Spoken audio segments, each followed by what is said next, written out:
Lampas 100,000 na mga motorcycle taxi at TNVS riders ang hindi nakatanggap ng ayuda mula sa DSWD o Department of Social Welfare and Development.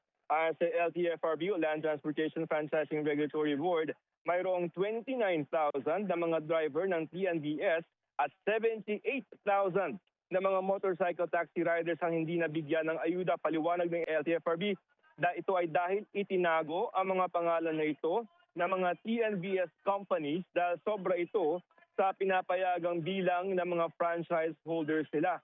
Pero pangako ng DSWD, makakatanggap pa rin sila ng 5,000 pesos na ayuda Miyerkules sa susunod na linggo.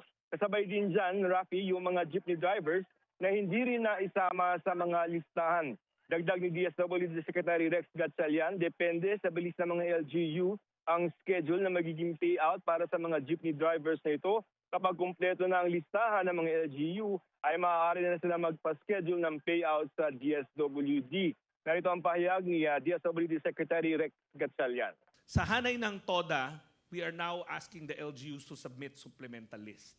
Sa hanay ng mga jeepney operators and drivers, like I mentioned, both the DSWD and LTFRB are now, tomorrow, will be deploying help teams in all 17 LGUs.